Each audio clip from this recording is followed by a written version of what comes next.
Olá, hoje no Alerj Debate vamos falar sobre um assunto que anda preocupando os cariocas, o surto de cachumba que se propaga pelo Rio de Janeiro. Só na capital já foram registrados mais de 600 casos da doença até o mês de julho.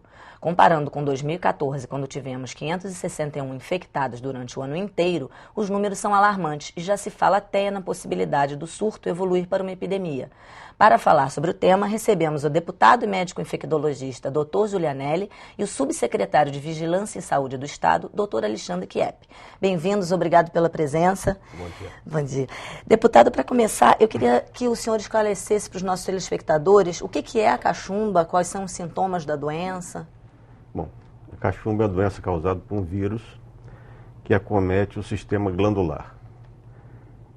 Não só as glândulas salivares, como o pâncreas, ovário, testículo, né? E outros órgãos também. Pode ter complicações para o lado do próprio cérebro, né? Mas é emblemática a apresentação na parótida, na glândula parótida, por isso conhecida como parotidite epidêmica. Tá. Doutor Alexandre, como é feito o tratamento da doença? E assim, a cachumba ela pode evoluir para um quadro de risco? Bom, como várias outras doenças infecto-contagiosas causadas por vírus, a parotidite epidêmica ou a cachumba ela não tem um tratamento específico. Não existe um remédio que se utilize para poder combater o vírus. O tratamento é sintomático, com base nos sinais e sintomas que a pessoa apresenta. Então, eventualmente, um quadro de febre vai ser tratado com antitérmico, um quadro mais intenso pode ser utilizado algum outro medicamento prescrito pelo médico, mas não há um tratamento específico. As complicações da cachumba elas podem acontecer, mas são raras, não são comuns e, eventualmente, claro, que podem ser graves. Aqui no estado do Rio de Janeiro, nos últimos 15 anos, não houve nenhuma confirmação de caso grave por cachumba ainda. Mas pode acontecer um quadro de uma meningite viral, morquite, que é a inflamação do testículo pelo vírus, pancreatite, que é uma complicação grave, mas muito rara também, enfim. Como o deputado colocou, vários órgãos podem ser acometidos, mas é uma complicação rara. E no caso da orquite, que é a inflamação dos testículos, tem esse mito que pode causar uma infertilidade, isso é real ou...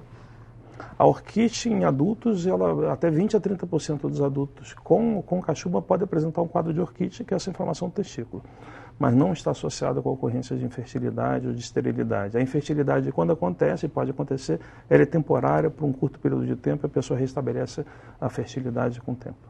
Mas a gente tem que pensar também que existem também casos descritos de atrofia testicular, né? E se for bilateral, pode causar infertilidade, né? Nesses casos, nessas exceções, né? São exceções. Tem que deixar bem claro que são exceções, como qualquer infecção viral, os quadros graves podem acontecer e por isso a necessidade de acompanhamento médico desde o início do processo infeccioso. Tá. Doutor Alexandre, quantos casos de infectados foram confirmados, né, registrados no Rio? É importante deixar claro que a notificação de cachumba ela não é compulsória, os casos individuais. Eles são compulsórias as notificações de surtos. Por isso, os dados que a gente tem em nível nacional são dados que têm uma certa limitação. Então, hoje nós temos, já hoje no estado do Rio de Janeiro, em torno de 700 casos de cachumba associados a surtos. São 68 surtos já notificados no estado do Rio de Janeiro, todos eles em ambientes fechados, principalmente escolas, porque a faixa etária hoje mais acometida é a faixa etária de 10 a 19 anos. Tá. E a cachumba ela é causada por um vírus, né, deputado? E ela é transmitida de homem para homem. O homem é o único hospedeiro desse vírus. Você não pode pegar uma cachumba de um animal ou simplesmente no ar. Então, eu gostaria que os senhores explicassem o que propicia o acontecimento desses surtos. De repente, acontecer um surto de cachumba como estamos vivendo hoje. Olha, eu penso que tem que se considerar dois fatores. É uma doença prevenida através da vacinação. Então, nós temos que saber o seguinte: quantas pessoas foram vacinadas, a qualidade dessa vacina, a conservação e o transporte dessa vacina, o treinamento das pessoas que aplicam, né? Então, considerando todos esses aspectos, nós vamos avaliar a vacina em si. Temos que considerar também um outro fator, que é a resistência individual. Estatisticamente, se considera que numa primeira dose você imunize 80% das pessoas vacinadas. E numa segunda dose, uma dose de reforço, você chega a 90% de imunidade. Esse é um fator importante para para a gente considerar a importância da vacinação. 2 doses, teoricamente, estaria imunizando 90% da população. Isso dentro das condições ideais, né? Esse é um ponto. Mas temos que considerar que a cachumba, ela, como toda doença, mas principalmente na cachumba, ela tende a perder, diminuir o grau de proteção, diminuir a imunidade com o passar dos anos. Então, pessoas vacinadas podem, com o passar dos anos, ter essa imunidade diminuída. E aí você pode ter surtos mesmo em pessoas vacinadas. É descrito um quadro clássico nos Estados Unidos, no meio universitário, né, foi um surto, foi o maior surto em 2006 que os Estados Unidos tinha tido nos últimos 20 anos, que pegou predominantemente o universitário, porque moram juntos, alojamentos, né, juntos. Então esse surto mostra claramente que mesmo com todos os cuidados de vacinação, você pode ter um surto epidêmico de cachumba. Doutor Alexandre, como começa isso? Bom, a gente está falando de um vírus que está circulando no ambiente, ele está presente no ambiente. Uma vez que você tem pessoas suscetíveis, você tem o vírus, a manutenção do vírus.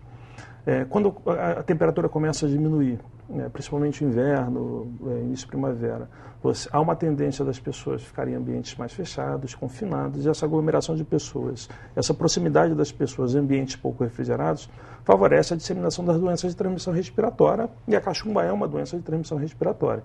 Então, essa é a dinâmica de transmissão dessas doenças, que é comum a cachumba, é comum a influenza, é comum a varicela. É comum nesse período do meio do ano a gente ter aumento de casos dessas doenças de transmissão respiratória. Sim, e os senhores falaram que acontece muito em escolas, até por conta dessa aglomeração, e tivemos registrado que teve, várias escolas tiveram esses surtos. Qual é a política usada quando isso acontece, né, dentro de uma escola? É verificação da vacinação? É um reforço? Como que é feito isso? Olha, a primeira coisa, né, Alexandre, é identificar se aquelas crianças, aqueles adolescentes foram vacinados. Eu acho que é o primeiro passo. O primeiro passo. A partir daí se vai se traçar. Se eles foram vacinados, né, começa a discussão de avaliar, como eu falei, como é que foi essa vacinação, quantas doses foram aplicadas, né, as condições da vacinação. A partir daí, a tendência é se definir por uma outra vacinação, um outro reforço, ou não, né? Mas de acordo com esses dados estatísticos. Hoje, eu não sei se a Secretaria já tem esse levantamento sobre se as crianças, os adolescentes estão vacinados ou não. Eu acho que isso é decisivo para se traçar uma estratégia de prevenção. Doutor Alexandre, nessas crianças que já foram vacinadas, seria importante fazer um reforço ou seria apenas a vacinação de quem não está vacinado ou quem recebeu apenas uma dose? Hoje a recomendação é que, como o deputado colocou, em ocorrência de qualquer surto, ele seja imediatamente notificado, é enviado uma equipe de campo para poder fazer essa avaliação, essa investigação epidemiológica. Essa investigação epidemiológica consiste de 2 etapas. Uma primeira etapa de bloqueio, que é a identificação das pessoas suscetíveis, isso é, as pessoas não vacinadas ou as pessoas que foram vacinadas com uma dose só, e é feita a vacinação dessas pessoas. Isso não é reforço, isso é adequação ao calendário vacinal do Ministério da Saúde, que é quem define a política de vacinação. A segunda etapa foi o que o deputado colocou também, a necessidade da gente entender que processo que está acontecendo. Os casos estão acontecendo em pessoas vacinadas, do mesmo jeito que ocorrem em pessoas não vacinadas, mostrando uma queda importante da proteção vacinal ao longo dos anos, ou não. As pessoas não vacinadas estão sendo mais acometidas do que as vacinadas, e essa proteção, de certa forma, apesar de cair ao longo do tempo, como qualquer outra vacina, ela ainda é eficaz. Então, esse é um processo que a gente ainda precisa de algum tempo. Não é fácil resgatar histórico de vacinação das crianças. A maioria das pessoas, às vezes, não tem a caderneta de vacinação para poder levar. Isso é um complicador no processo de investigação. Mas esse processo de investigação está sendo feito com o Ministério da Saúde, que é o órgão, hoje é o setor responsável pela aquisição e distribuição das vacinas e pela definição da Política Nacional de Vacinação. Tá, e falando nisso, a política pública de prevenção da doença, ela é eficaz? Existe uma conscientização das mães que é necessário vacinar seus filhos, já que a gente sabe que a vacinação é a melhor forma de prevenção da cachumba? Eu acho que a gente está vivendo um momento no país, na verdade, um momento no mundo que a gente tem que começar a trabalhar essa questão da vacinação de novo. Está sendo frequente, principalmente na Europa, alguns movimentos contra a vacinação, o que é um erro. A erradicação de várias doenças no mundo se deve a uma política de imunização adequada. A gente sabe das falhas vacinais, o que é descrito na literatura. Mas a vacina é muito importante. Então a gente está vendo hoje já uma dificuldade de vacinação das crianças para HPV. Atingir a meta de vacinação contra a gripe tem sido um desafio ano a ano. Então é a hora da gente retomar essa discussão da importância da vacinação como uma medida importante de prevenção de doenças para a sociedade. Com certeza. Eu acho que a mídia eletrônica, né, a internet, o Facebook, às vezes cria determinadas situações de alarme, né, junto à população, que acabam influenciando muito nesses resultados de vacinação.